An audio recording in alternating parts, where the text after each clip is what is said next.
All right, what's up? Here we are finishing the day up 152, so nice green today.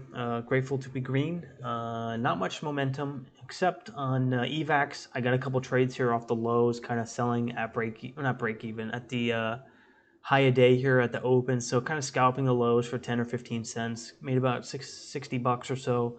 Small scalps on Frey, small scalps on FOXO, but didn't hold up. And CPTN also wasn't bad as well, but I didn't trade that as well. It was midday trading, and I was kind of already making some lunch, and wasn't really paying attention as much.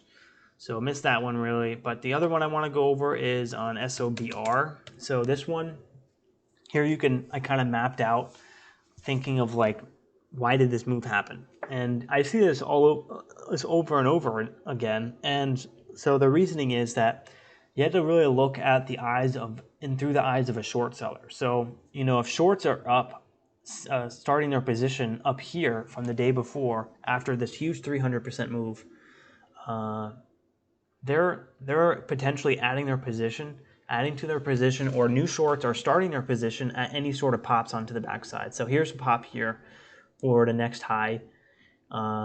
Here's a pop here for the second high. And then we make also lower lows, so confirming the downtrend. So shorts are adding again here on this high, on this lower high, potentially adding at the open, and potentially adding here for that last lower high. We're also getting lower lows, so kind of confirms the bias to the short side.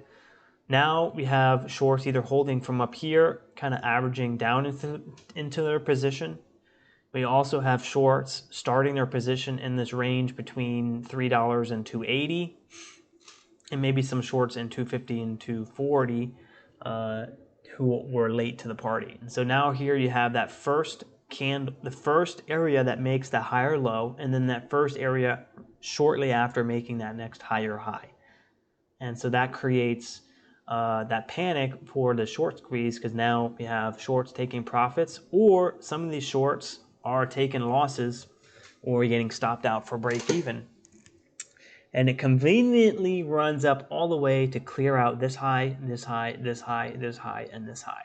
So pretty much clearing out all the shorts. Either if the shorts didn't take profits down here, the rest of the shorts holding the bags are either selling at break even or for a loss. So to kind of recognize when these short squeezes are going to happen, you kind of have to look at the chart in the eyes of a short seller. So this is just one example of how you could see that the short squeeze was going to happen, because you have these lower highs, lower highs, lower highs, lower lows, lower lows, lower lows. Shorts are now up on their position. If they're holding from up here, they're up on their position 50%. They're starting their position from $3. They're still up 30% on their position. So that's a very good area to be taking profits as a short seller. I mean, that's a huge risk reward for a short seller, and another reason that shorts would be taking profits. But just conveniently at the first higher high and the first higher low, and the first breaking into the first higher high. So that's how we got this squeeze. Got a couple halts up. My position here was, I actually got some scalps as it was rising up. And on the second halt resumption, we dipped down to 70s, got in 900 shares and sold. My average was maybe around 285, and then selling at 293, I think. So that was another 60 bucks. So that doubled my profit on the day to 152 on the day. I did try getting some up here, but all pretty much break-even trades, and we didn't get much continuation after that. So that was it on SOBR. Nice little quick pop, but was able to add on to my gains. So that's really it. My day today, interesting statistics. Largest loss today was $5. Really good risk reward. Really good at cutting my losses today. Good stuff. Good accuracy today. Good profit factor today. Everything was good. Now I feel, a lot more confident in just being able to manage my risk in the trades and not being afraid to cut my loss. I'm not afraid to cut my losses anymore. It took me about 2 years to really start to dial it in, but I feel pretty confident cutting my losses relatively quickly if it goes against me, because I'm definitely more comfortable, cutting a loss, and if it still holds up and it still looks good, I can always get back in. But if I add to my position going lower, that's only going to lead to regret if it doesn't come back. And a lot of the times, these small caps, once it starts going lower, a lot of times it doesn't come back. So, I'm always just ruthless with those stops, and just not afraid to cut the loss. And if it holds up, I can always get back in, even if it kind of feel kind of like a dummy if you did cut it at the low and now you're trying to get back in higher. But that's alone is what can keep you green on the day, because more than 50% of the time, if it's showing weakness, it's going to keep going lower. So if you see weakness, no problem just getting out. If you see strength again, come back in. You can always get back in. That's sort of my philosophy, and that's how I'm able to kind of stay green during these cold periods, cutting my losses really, really, really fast. So when this next hot market comes around, my goal is to be a lot more confident taking these setups, taking the long setups. Right now, these long setups are kind of sketchy. See, like EVAX, really, really sketchy, lots of chop. Didn't really get that hold over 330 that I was looking for that potential curl to the high.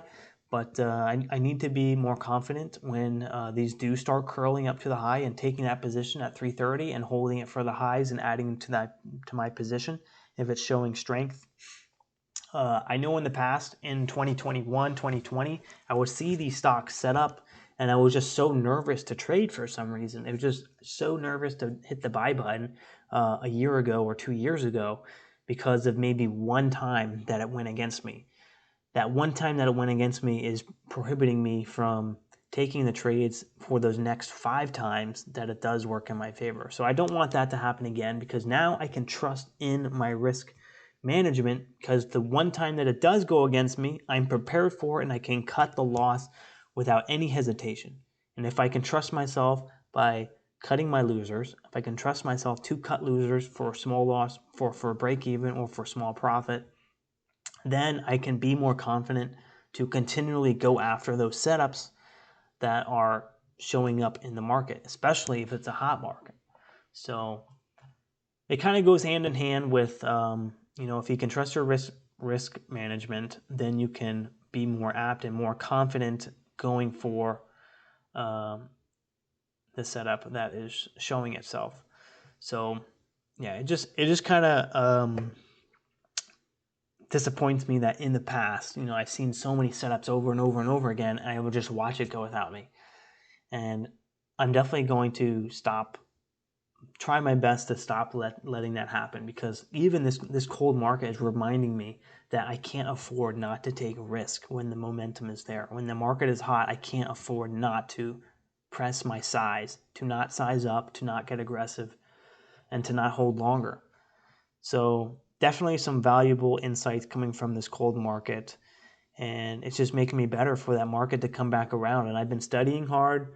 I've been going over previous trades during hot markets, and back testing my strategies through Thinkorswim on demand, also going through some courses online to just continually keep my skills sharp.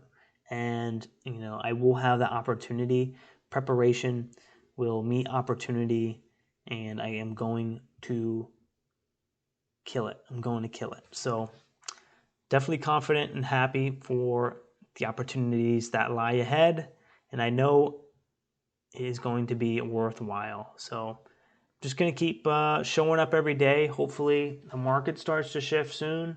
I've been saying this for a couple days now, a couple weeks now, but it has to turn around at some point. And so I'm just going to keep showing up every day. If I can just make $100 a day right now, that's great. But when the momentum comes back around, that's when it's going to start to be like, okay, now we can start pressing some risk, because now I can afford to take bigger losses, because the opportunities are more frequent and I can easily make back those losses much faster. Right now, you don't want to do that, because if you do take a big loss, which is definitely going to happen when you're sizing up, eventually you're going to take a bigger loss than you're used to as you're sizing up. It just happens by nature. you will be have a much easier time making back that loss if the opportunities are consistently coming every day. But right now, you don't have those opportunities, and so you may just be sitting for the rest of the day with a fat loss that may wreck your whole week or your whole month because it hasn't really heated up yet. You don't have the opportunity to make back, all of those losses back in just a few days. It may take you weeks, it may take you months if you take a big loss right now. So right now, it's about just staying consistent and just taking a little profit every day. When the market heats up, then I can afford to take a little bit more risk, and I can push my share size and push my comfort zone, and that is the goal. I need to push my comfort zone. I'm never going to get where I want to be unless I push my comfort zone, and I have to scare myself a little bit. I have to get on that size to where my heart is beating a little bit more faster than usual, and I'm like really sucked in and glued to the screen. I need to be a little bit nervous in some of these trades because then that shows that I'm pushing myself and getting out of my comfort zone. So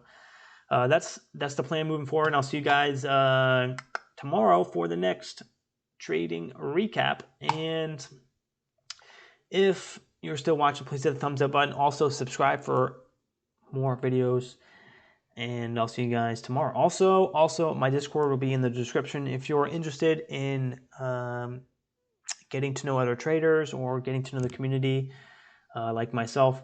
I'll definitely be open to a voice chat or video chat or just a text chat if you want through Discord. So I'm on Discord all the time when I'm trading. So you can hit me up on Discord and we can help each other improve as traders. So that's it. I'll see you guys tomorrow. All right, peace.